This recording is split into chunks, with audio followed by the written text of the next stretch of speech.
Hello students, स्वागत है आपका विजन एंड नेविगेशन में। In this video we will study about air.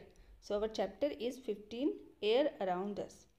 We have learned in chapter 9 that all living things require air. हमने चैप्टर 9 में पढ़ा कि सभी लिविंग थिंग्स को एयर की रिक्वायरमेंट होती है. But have you seen air? क्या आपने कभी एयर देखी है? नहीं, हमने एयर नहीं देखी. एयर के इफ़ेक्ट्स देखे हैं कि क्या होता है, चीज़ों पर हवा का क्या असर होता है, वो हमने ज़रूर देखा है. You might not have seen air but surely you must have felt its presence in so many ways. You noticed it when the leaves of the trees rustle, पत्तियाँ जब हिलती हैं, या the clothes hanging on a clothes line sway. Pages of an open book begin fluttering when the fan is switched on. जब पंखा on किया जाता है तो कॉपीज़ के या बुक्स के पेज जो है वो फड़फड़ाने लगते हैं. क्लासरूम में जब हम बैठे होते हैं ऐसा बहुत बार होता है. The moving air makes it possible for you to fly your kite. जब हवा जो है वो मूव करती है तभी हम पतंग को उड़ा भी पाते हैं. ये भी हवा, इसके लिए भी हवा काफ़ी ज़रूरी है. Air is very much important for this activity also. और इससे पहले हमने एक एक्टिविटी की थी, विनोइंग. कहाँ? चैप्टर 5 में हमने विनोइंग के बारे में पढ़ा था, जिसमें ये बताया गया था कि विनोइंग जो है वो उसके अंदर जो सैंड और जो डस्ट या हस्क होती हैं, हे जो होता है, वो ग्रेन से कैसे सेपरेट किया जाता है एयर की हेल्प से. So winnowing is more effective in moving air. तो सबसे ज़्यादा अच्छी विनोइंग कब हो सकती है? जब मूविंग एयर जो है वो मूवमेंट करती रहे. तो कोई हवा नहीं चल रही है, प्रेशर नहीं बन रहा है हवा का, तो अच्छी विनोइंग नहीं हो सकती. कई बार होता है ना, पतंग हम उड़ाते हैं तो वो अच्छे से नहीं उड़ रही होती है, हम हवा का वेट करते हैं, या फिर हम मिट्टी को उठा के डालते हैं नीचे तो हमें पता चलता है कि किस साइड की हवा है, डायरेक्शन जो है हवा का हम उससे भी पता लगाते हैं. ये भी एक तरीका है. You may have noticed that during storms, यानी तूफान, और the wind blows at very high speed. तूफानों में जो हवा है, विंड जो है वो बहुत तेज़ बहती है, बहुत ही हाई स्पीड में बहती है. इट में even अप्रूट trees and blow of the roof top. वो इतनी तेज़ बहती है कि वो बड़े बड़े पेड़ों को भी उखाड़ सकती है. और जो हट्स होती हैं, छोटे कमज़ोर घर होते हैं जिन पे छप्पर लगे होते हैं, वो उड़ भी जाते हैं. रूफ टॉप्स मतलब छत की रूफ टॉप्स को भी उड़ा सकती है ये. तो इसमें हमें एक फिरकी का एक एग्जाम्पल दिया गया है कि कैसे फिरकी बनाई जाती है, जो कि हम अगले वीडियो में बनाएंगे भी फिरकी, और उसे हम एक्टिविटी को करेंगे. इस बुक में जितनी भी एक्टिविटीज़ है उनको देखने के लिए आप नेक्स्ट वीडियो ज़रूर देखें. इसमें हम फिरकी बनाना सीखेंगे. तो सबसे पहले हम देखते हैं, और वेदर कॉक भी हम बना सकते हैं. ये जो है आपने देखा होगा बहुत सारी जगहों पे, या फिर आजकल तो नहीं बट पहले हुआ करते थे कि खेतों में कि हवा का डायरेक्शन पता करने के लिए जिधर ये मूव करता रहेगा उसके अपोजिट डायरेक्शन से हवा आती रहेगी. Is air present everywhere? तो क्या हवा हर जगह प्रेजेंट होती है? क्लोज योर फिस्ट, अपनी मुट्ठी बंद करो. और what do you have in it? Nothing. तुम्हारी मुट्ठी में, हम जब अपनी मुट्ठी बंद करते हैं तो हमारी मुट्ठी में क्या आता है? कुछ भी नहीं आता. तो फिर हवा है क्या, कहाँ है? तो when you are waving your hand in your around you, the air is there. हवा हर जगह है. ये मिक्सचर है जो हम आगे पढ़ेंगे. अब एक्टिविटी 2 में क्या दिया हुआ है? Take an empty glass bottle, it is really empty और does it have something inside. एक बॉटल लो, खाली बॉटल को आप देखो और उसको देखो कि क्या वह सचमुच में खाली है या उसके अंदर कुछ है. Turn it upside down, is something inside it. क्या उसे उल्टा करके देखो, क्या उसमें से कुछ नीचे गिरता है? नहीं गिरता. बट उसी बॉटल को जब हम पानी में डिप करते हैं, now dip the open mouth of the bottle into the bucket filled with water as shown in figure 15.4. इस फिगर में जैसे बॉटल को दिखाया गया, सीधी जब हम बॉटल पानी में डालेंगे तो हमें कोई भी ऑब्जर्वेशन नहीं मिलेगी. वाटर जो है वो बॉटल में एंटर भी नहीं करेगा. क्यों नहीं करेगा इसका रीज़न मैं भी बताऊंगी. पर फिर जैसे ही now tilt the bottle slightly, फिर बॉटल को यहाँ पे थोड़ा सा टिल्ट किया गया तो क्या हुआ कि बबलिंग होती है. आप ऐसा बॉटल के साथ और अपने जो बाथरूम में जाके जो मग है उससे भी आप कर सकते हो. मग को एकदम सीधा एंट्री करवाओगे बकेट में तो कोई भी हलचल नहीं होगी पानी में, वो एंटर करा जाएगा और वो खाली रहेगा. और जैसे ही हम उसको टेढ़ा करेंगे उसमें पानी भर जाएगा और बड़ा सा बबल बाहर निकलेगा. सो ऐसा क्यों हुआ? So do you see the bubbles coming out of the bottle और हियर एनी बबली साउंड? क्या तुम्हें कोई बबल्स की या बबलिंग की साउंड सुनाई दी? यस. तो किस वजह से हुई? Can you now gas what was in the bottle? तो अब आप गैस कर सकते हो कि बॉटल के अंदर क्या था? Yes, you are right, it is air. Bottle के अंदर एयर थी जो बाहर निकली, that was present in the bottle. The bottle was not empty at all. Bottle जो थी बिल्कुल भी खाली नहीं थी। In fact it was filled completely with an even when you turn it upside down. और जबकि वो पूरी तरह फुल भरी हुई थी, जब हमने उसे उल्टा किया, इन्वर्ट कर दिया था बॉटल को, तब भी वो फुल भरी हुई थी। किससे भरी हुई थी? वो भरी हुई थी एयर से। That is why you notice that water does not enter the bottle. तभी तो जब हमने बॉटल को उल्टा किया, इन्वर्टेड बॉटल को हमने देखा तो उसमें क्या था? उसमें हवा भरी हुई थी। तभी हमने जब उस बॉटल को वाटर में एंटर किया, एंट्री करवाई, तो वो बॉटल जो है उसके अंदर पानी गया नहीं। क्यों? क्योंकि हवा ने सारी जगह रोकी हुई थी। There was no space for air to escape. और जब पानी की एक लेयर बन गई थी तो एयर को बाहर आने के लिए कोई स्पेस नहीं मिली। But when the bottle was tilted the air was able to come out in the form of bubbles. फिर जो एयर बॉटल को टिल्ट किया गया तो जो बबल्स के अंदर एयर जो है वो बाहर आई पानी के अंदर से ट्रैवल करते हुए, तो फिर उससे बबल बन गए और वाटर जो है वो बॉटल के अंदर भर गया। The activity shows that air occupy space. इससे हमें पता चलता है एयर जो है वो जगह घेरती है। एक और एक्टिविटी है जिससे हमें पता चलता है कि एयर जगह घेरती है, वो कौन सी है? Yes, when we blow air into an balloon. किसी भी बैलून में जब हम हवा भरते हैं तो हमें पता चल जाता है कि वहाँ पे हवा जो है वो जगह घेरती है। It fills all the space in the bottle, it is present everywhere around us. Air has no colour and one can see through it, it is transparent. Air का कोई कलर नहीं होता और हर एक जना है जो एयर के थ्रू देख सकता है। वो एयर जो है वो ट्रांसपेरेंट होती है। हमारे पास जब ये हमने चैप्टर पढ़ा था जहाँ पे ओपेक, ट्रांसपेरेंट एंड ट्रांसलूसेंट का टॉपिक आया था, तो बहुत से बच्चों ने सवाल किया था कि एयर ट्रांसपेरेंट है या फिर ट्रांसलूसेंट है। तो आप देखिए यहाँ पे एयर को ट्रांसपेरेंट बताया गया आपकी टेक्स्ट बुक में। But if pure is there, pure air is there, और अगर उसमें कोई डस्ट पार्टिकल है या कोई भी ओपेक पार्टिकल आ गया तो वो हमें धुंधला दिखाई देगी और वो ट्रांसलूसेंट हो जाएगी। जैसे तूफ़ान या बहुत सारी आंधी आ जाती है, स्टॉर्म आते हैं तो मिट्टी उड़ती है खूब सारी, तो हमें दिखना बंद हो जाता है। कई बार इतनी तेज़ आंधी आती है कि बिल्कुल भी दिखना बंद हो जाता है, अंधेरा भी छा जाता है, सनलाइट भी नहीं आ पाती है। तो ऐसा क्यों होता है? क्योंकि एयर के अंदर डस्ट पार्टिकल ने अपनी जगह घेर ली और उस वजह से हमें चीज़ें दिख नहीं रही होती हैं। Our earth is surrounded by a thin layer of air. हमारी जो अर्थ है वो चारों तरफ से एक पतली लेयर, एयर की लेयर से सराउंडेड है। चारों तरफ एयर की एक लेयर है। This layer extends up to many kilometres above the surface of the earth and is called atmosphere. ये जो लेयर है, ये अर्थ जो है उसके सरफेस से ऊपर की तरफ जाते हुए अर्थ को सराउंड करे हुए, चारों तरफ से घेरे हुए है।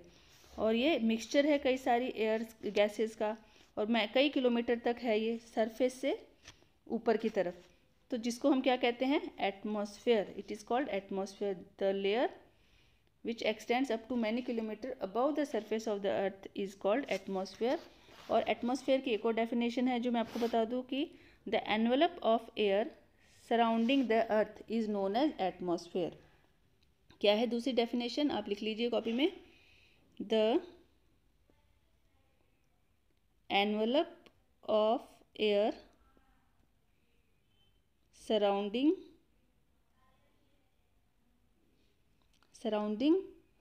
the earth is known as atmosphere. उसको क्या कहते हैं? एटमॉस्फेयर कहते हैं। ये इजी डेफिनेशन है, आपकी किताब में थोड़ी कॉम्प्लिकेटेड दी हुई है। So why do you think that mountaineers carry oxygen? अगर एयर सब जगह है तो आपको, अगर हम पूछेंगे ना कि why mountaineers carry oxygen cylinder, क्यों वो ऊपर जाते हैं तो ऑक्सीजन सिलेंडर अपने साथ लेके जाते हैं जब पहाड़ों पे चढ़ते हैं, क्लाइंबिंग करते हैं, क्यों करते हैं?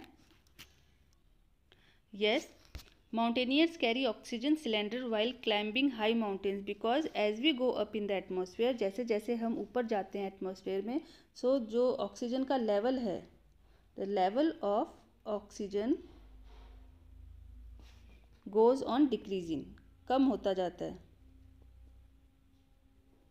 इस वजह से उनको ऊपर जाते वक्त ऑक्सीजन सिलेंडर की आवश्यकता पड़ती है। You can see this is oxygen cylinder. Now what is air made up of? Air जो है वो किस चीज़ से बनी हुई है? सबसे पहले तो एयर की प्रॉपर्टी क्या है? What is the property of air? Properties of air है, air is present everywhere around us, present everywhere around us. Air is colourless and transparent, colourless and transparent होती है। इट ऑक्यूपाइज स्पेस, वो जगह घेरती है। अभी तक जो हमने पढ़ा उसके अकॉर्डिंग ऑक्यूपाइज स्पेस। दूसरा, इट सपोर्ट्स बर्निंग, यह आग को जलने वाली प्रक्रिया को सपोर्ट करती है। सपोर्ट्स बर्निंग प्रोसेस, जलने के कंबस्शन को सपोर्ट करती है। और it is very very essential for the survival of other living organism. Now what is air made up of? Air जो है वो किससे बनी है? सबसे पहले तो एयर जो है वो बहुत सारी गैसेस के मिक्सचर से बनी हुई है। चलो पढ़ते हैं हम इस चैप्टर में क्या दिया हुआ है। Until the 18th century people thought that air was just one substance. लोगों को लगता था कि एयर जो है एक सब्सटेंस, एक ही सब्सटेंस है। Experiments have proved that it is really not so. फिर कई सारे एक्सपेरिमेंट्स ने ये प्रूव किया कि ऐसा नहीं है। Air is a mixture of many gases. Air जो है वो बहुत सारे गैसेस का मिक्सचर है। Let us find out about some of the major component of this mixture. Air के अंदर जो कई सारी गैसेस प्रेजेंट हैं, उन सारी गैसेस को हम एयर के कंपोनेंट कहेंगे। सो कंपोनेंट ऑफ एयर, उनका कंटेंट कितना कितना है वो भी अलग टॉपिक है, और कंपोनेंट कहेंगे, उनको क्या कहेंगे? Component of air. सो सबसे पहला जो कंपोनेंट है वो है water vapour. Water vapours, we have learned earlier that air contains water vapors. We also saw that when air comes in contact with a cool surface it condenses. जब air जो है वो किसी ठंडी सरफेस के पास आती है या टेम्परेचर कम हो जाता है, तो जो एयर में जो वाटर वेपर्स के रूप में होते हैं, गैसियस फॉर्म में होते हैं, वो कंडेंस होके वाटर ड्रॉपलेट्स बना लेते हैं।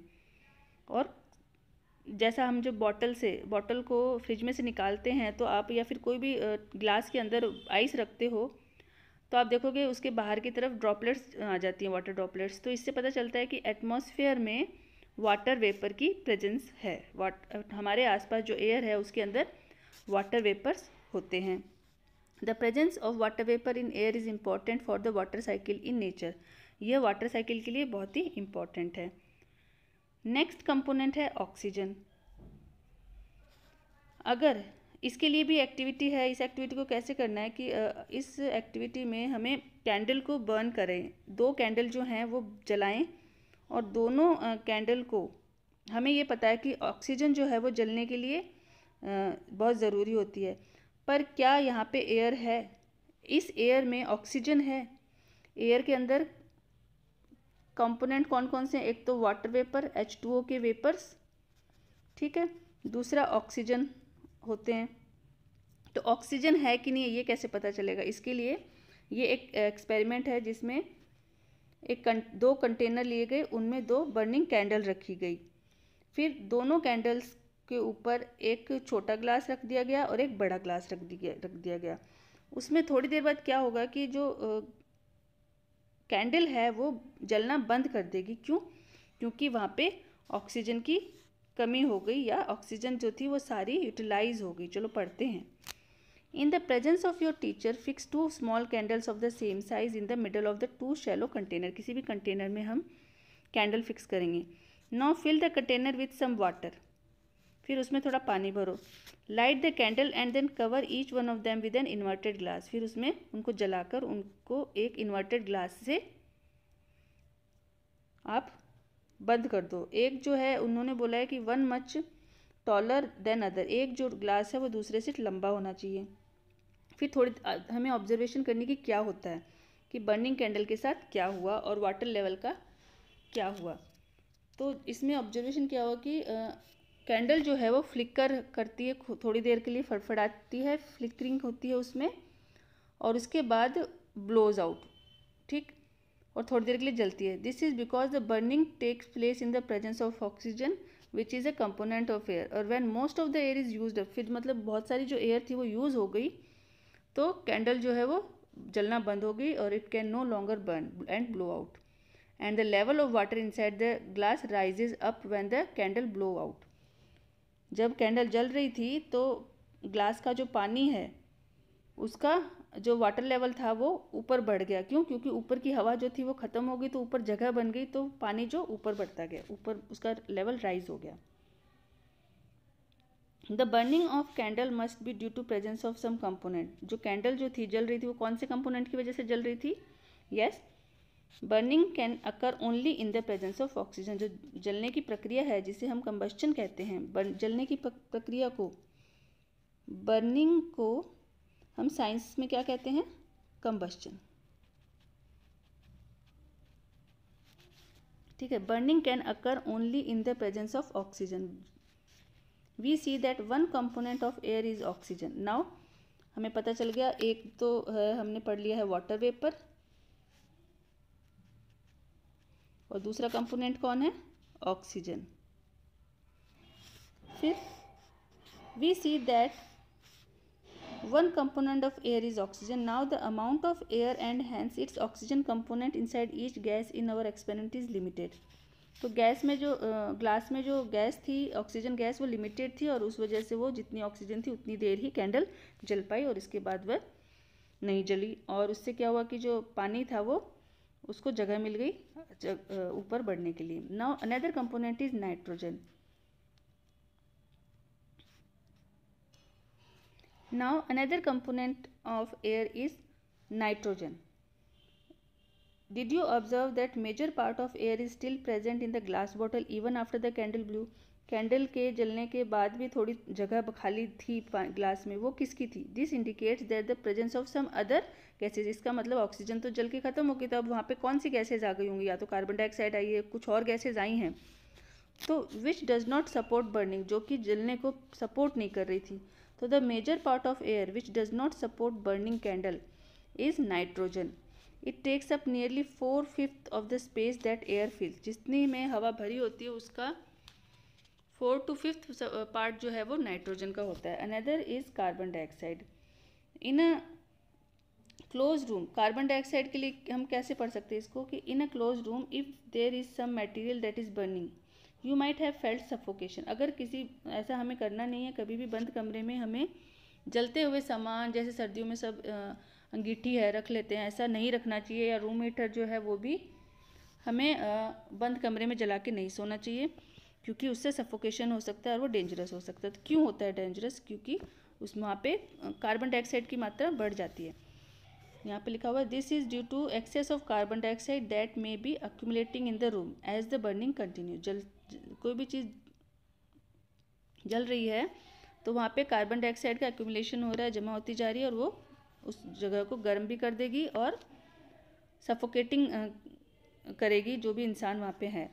Carbon dioxide makeup A small component of the air. Carbon dioxide जो है वो एयर का बहुत ही थोड़ा सा भाग है, कंपोनेंट है, छोटा कंपोनेंट है, फिर भी बहुत इंपॉर्टेंट है प्लांट्स के लिए भी और एनिमल्स के लिए भी। एनिमल्स जो हैं वो ऑक्सीजन लेते हैं रेस्पिरेशन के लिए, और प्लांट जो हैं वो क्या लेते हैं? कार्बन डाइऑक्साइड लेते हैं और प्रोड्यूस करते हैं। प्लांट्स क्या प्रोड्यूस करते हैं? CO2। तो अर्थ के ऊपर प्लांट ही ऐसा एक प्लांट जो है वो कार्बन डाइऑक्साइड को लेते हैं और ऑक्सीजन को प्रोड्यूस करते हैं। तो प्लांट ही एक इकलौता ऐसा जीव है जो कि ऑक्सीजन को प्रोड्यूस कर सकता है, अदरवाइज कोई भी ऐसा ऑर्गेनिज्म नहीं है जो ऑक्सीजन को प्रोड्यूस कर सके। Plant and animal matter on burning also consume oxygen. जब प्लांट या फिर एनिमल के बॉडी को जलाया जाता है तो भी ऑक्सीजन की रिक्वायरमेंट होती है, क्योंकि कोई भी चीज़ जलेगी वहाँ पे ऑक्सीजन की रिक्वायरमेंट होगी, और उसके बदले में वहाँ पे बहुत सारी कार्बन डाइऑक्साइड रिलीज़ होती है, जहाँ पे और भी कई सारी गैसेज निकलती है, जिसमें से कार्बन डाइऑक्साइड भी एक मेन गैस होती है। फिर नाइट्रोजन, एक वाटर वेपर्स, ऑक्सीजन और नाइट्रोजन के बाद और कार्बन डाइऑक्साइड के बाद और क्या होते हैं एयर के कंपोनेंट? वो होते हैं कुछ डस्ट एंड कुछ smoke. The burning of fuels also produces smoke. ठीक है, smoke contains a few gases and fine dust particles and is often harmful. That is why you see long chimneys in factories.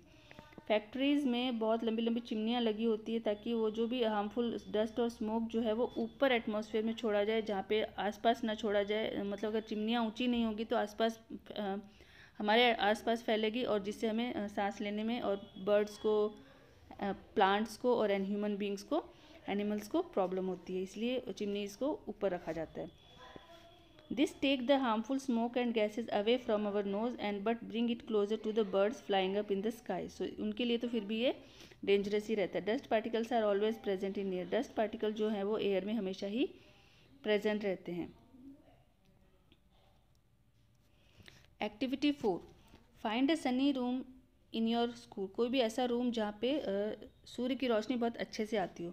फिर उसको ऐसा आप हमें करना नहीं है ऐसा, पर हमने हमारी डेली लाइफ में ऐसा बहुत बार देखा है, जब भी कोई कमरा बंद होता है और वहाँ पे कोई छोटा सा होल हो, या दरवाजे की होल में से, या फिर दरवाज़ा पूरा बंद ना करो और उसमें गैप छोड़ देते हैं, तो भी वहाँ से इस प्रकार ऐसी लाइन के रूप में रोशनी आती है। और इसके अंदर हम देखते हैं कि जो रैंडमली जो डस्ट पार्टिकल्स होते हैं इधर उधर यूँ फास्ट मूव कर रहे होते हैं।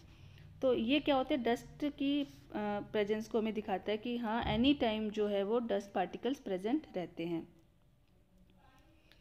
During cold winters you might have observe similar beam of sunlight filter through the trees in which dust particles appear to dance merrily around. ऐसा बहुत बार पेड़ की छाया में हम देख सकते हैं कि सन की जो सनलाइट है वो छनकर आती है पत्तियों के बीच में जो जगह रह जाती है उसमें से, वहाँ पे भी हमें डस्ट पार्टिकल्स जो है डांस करते हुए मिल जाएंगे। This shows that air also contain dust particles. जो एयर है वो डस्ट पार्टिकल्स को रखती है, के अंदर होते हैं। The presence of dust particle in air varies from time to time and from place to place. Means ये मैटर करता है कि उसमें डस्ट पार्टिकल कितने हैं, वो कौन से टाइम पे और कहाँ कैसी जगह है। We inhale air. हम जो एयर है उसको इनहेल करते हैं। इनहेल मतलब सांस लेना। When we breathe through our nostrils, fine hairs. हमारे नॉस्ट्रिल में, नाक में कुछ हेयर होते हैं और कुछ म्यूकस भी प्रेजेंट रहता है इनसाइड नोज।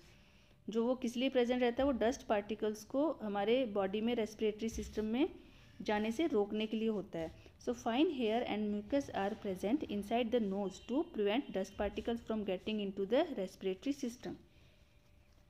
रेस्पिरेटरी सिस्टम में जाने से रोकता है। Do you recall being scolded by your parents when you breathe through your mouth. कई बार हम नाक बंद हो जाता है, जुकाम हो जाती है, तो हम लोग मुंह से भी सांस लेने की कोशिश करते हैं, या फिर तेज़ रेस दौड़ के आ रहे हों तो भी हम ऑक्सीजन की मात्रा को बॉडी में अच्छे से पहुंचाने के लिए सभी लोग कोशिश करते हैं कि मुंह से हवा जाए, सांस ले वो। बट पेरेंट्स जो हैं कई बार हम मना करते हैं मुंह से सांस मत लो, वो इसलिए क्योंकि नाक से सांस लेने पर कोई भी डस्ट पार्टिकल जो है वो हमारी बॉडी में नहीं जा पाएगा। हार्मफुल डस्ट पार्टिकल जो है वो अगर हम माउथ से सांस लेंगे, ब्रीथ करेंगे, तो वो एंटर कर सकता है। We may conclude that air contains some gases, water vapour and dust particles. अब हमें क्या पता चला, जो एयर के कंपोनेंट हैं वो कुछ गैसेस, जिसमें ऑक्सीजन, कार्बन डाइऑक्साइड और वाटर है, वाटर वेपर है, नाइट्रोजन है, और कुछ डस्ट पार्टिकल्स होते हैं। The gases in air are mainly nitrogen, oxygen, small amount of carbon dioxide and many other gases, जिसमें आर्गन जो है वो एक और गैस है जो प्रेजेंट रहती है। There may be some variations in the composition of air from place to place. We see that, मतलब एक जगह की हवा जो है वो दूसरी जगह की हवा से, एयर से, कंपोजिशन से, कंपोनेंट तो सब जगह ही एक है अर्थ के ऊपर, अर्थ के अराउंड जो एटमॉस्फेयर है उसमें कंपोनेंट तो नाइट्रोजन, ऑक्सीजन, कार्बन डाइऑक्साइड और वाटर वेपर और स्मोक, डस्ट वगैरह हैं, पर उनका कंपोजिशन है ना हमेशा सेम रहता है। पर कुछ जो डस्ट ज़्यादा, कम, ऑक्सीजन, कार्बन डाइऑक्साइड की मात्रा अधिक कम जो है वो वेरी करती है, कि कहीं पे ज़्यादा पोल्यूशन है या कम है, पेड़ पौधे अधिक हैं, उस पर डिपेंड करता है। We see that the air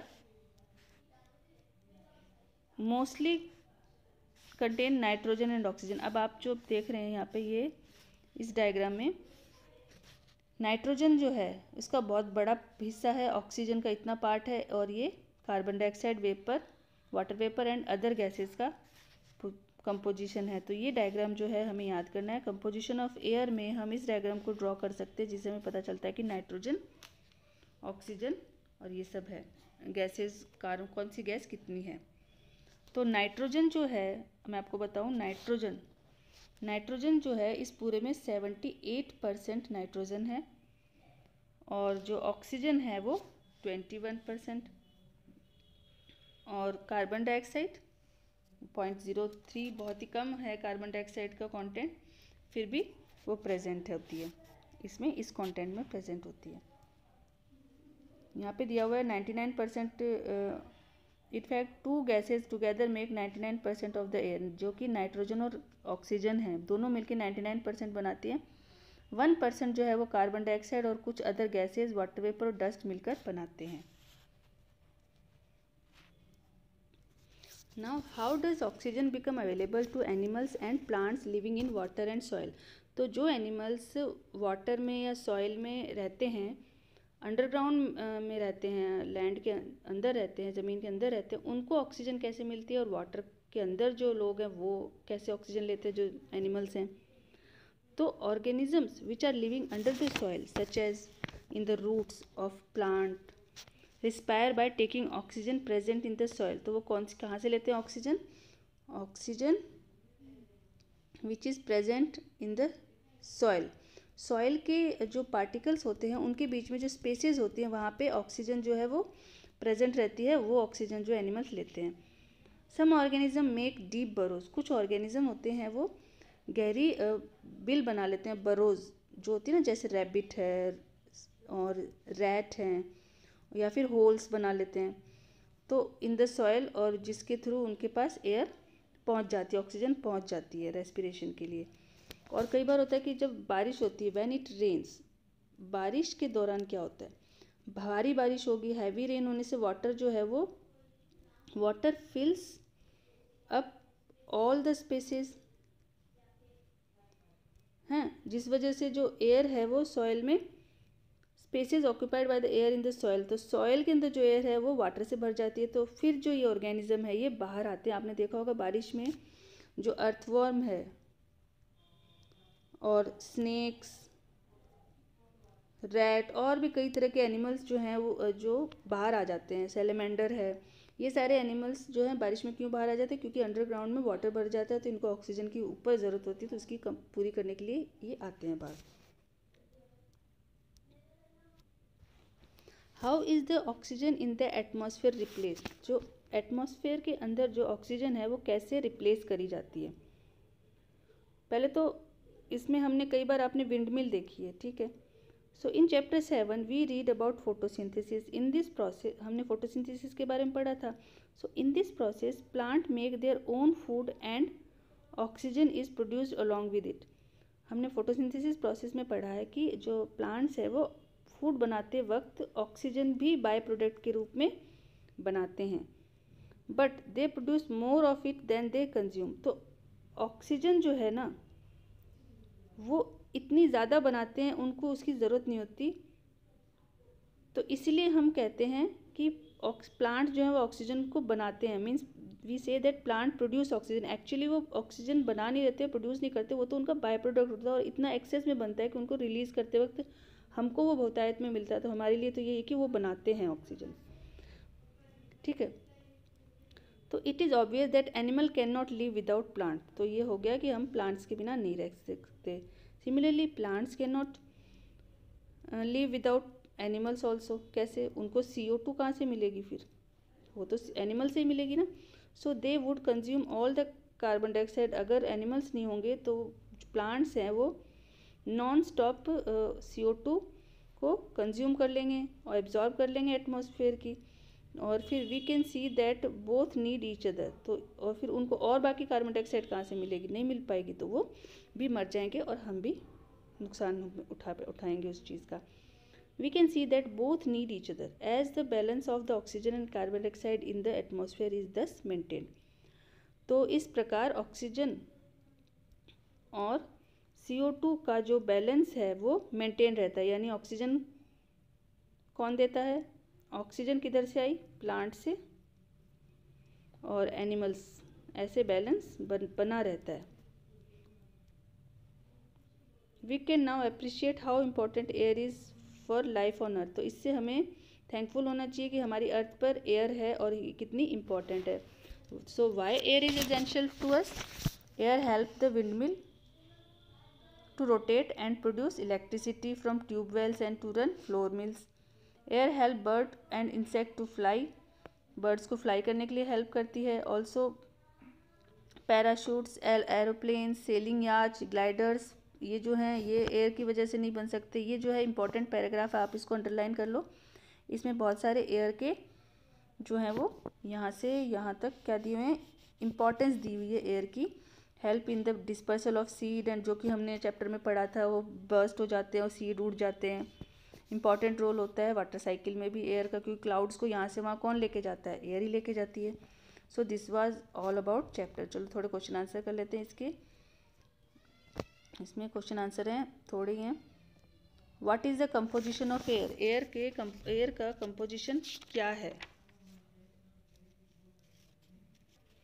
question 1, what is the composition of air? Air, तो हम इसमें आंसर में लिखेंगे air is a mixture of gases like dust particles हैं एंड वाटर वेपर। इनके अलावा जो इम्पोर्टेंट गैसेज है कौन सी? नाइट्रोजन कितनी है? 78%, ऑक्सीजन 21% एंड कार्बन डाइऑक्साइड कितनी परसेंट है? 0.03 to 4%। ये कार्बन डाइऑक्साइड का। और भी कई सारी गैसेज है जैसे हाइड्रोजन है, argon, helium also present. Next question है which gas in the atmosphere is essential for respiration? Respiration के लिए कौन सी गैस एसेंशियल है? Oxygen. How will you prove that air support burning? कैसे प्रूव करेंगे? इसमें हम एयर जो वो एक्टिविटी है ये वाली, air has oxygen, you can see on your screen. ये वाली एक्टिविटी जो है हम दिखाएंगे।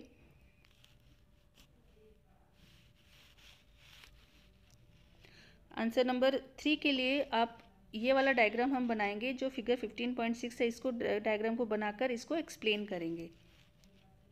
Now question number 4, how will you show that air is dissolve in water? Air जो है वो वाटर में डिजॉल्व है, ये कैसे शो करेंगे? इसके लिए we will take some water in a beaker and heat it.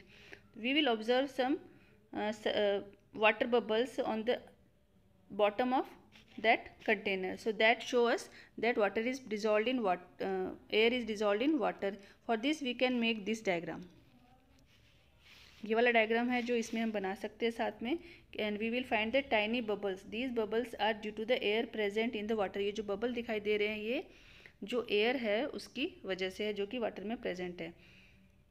और animals and plants live in water, get oxygen from water to breathe. ये वाली ऑक्सीजन वो लेते हैं। Next question is why does a lump of cotton wool shrink in water? Cotton wool का जो एक lump है हम पानी में डालेंगे तो वो क्यों श्रिंक हो जाता है? क्यों श्रिंक हो जाता है? Air is trapped among the gaps of light cotton fibres. Cotton fibres के बीच में एयर होती है जो ट्रैप रहती है। So when the lump of cotton wool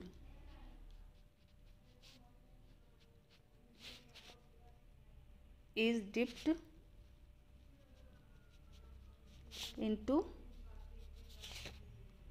water, water fills in the gaps। ये जो गैप्स होते हैं इनमें पानी भर जाता है एयर को रिप्लेस करके। और water displaces air due to which air escape out from it and the cotton lumps become heavy. और पानी से भरने के कारण वो हैवी हो जाता है। नेक्स्ट क्वेश्चन है, the layer of air around the earth is known as, it is known as atmosphere. The component of air used by green plant to make their food is, कौन सा component है air के अंदर जो green plant use करते हैं, that is carbon dioxide. List 5 activities that are possible due to the presence of air, कौन कौन सी एक्टिविटीज़ हैं जो एयर की वजह से हो सकती हैं।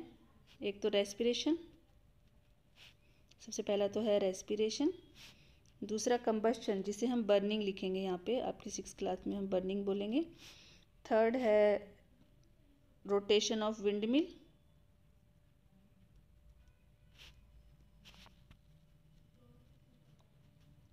विंडमिल, फिर फोटोसिंथेसिस, और एक और जो है 5th नंबर का आप लिख सकते हो dispersal of seed, flying kites, और भी कई सारे dispersal of seeds. Question number 9, how do plants and animal help each other in the exchange of gases in the atmosphere. Plant और जो एनिमल है एक दूसरे को कैसे हेल्प करते हैं गैसेज का एक्सचेंज करने के लिए। इसके लिए हम लिखेंगे plants and animal. Plants takes CO2 from atmosphere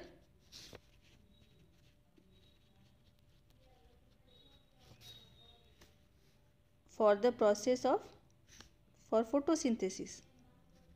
photosynthesis के लिए वो एटमॉस्फेयर से CO2 लेते हैं, और ड्यूरिंग दिस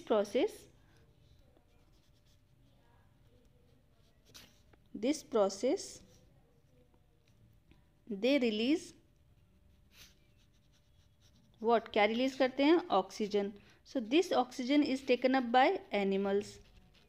ये एनिमल जो ऑक्सीजन ले लेते हैं, और these animals release what, carbon dioxide. This carbon dioxide is then taken up by plant. So like this they help each other. Thank you students. Video पसंद आया तो लाइक शेयर सब्सक्राइब, और अगला वीडियो हम एक्टिविटी वाला है, तो stay tune for my channel and subscribe it.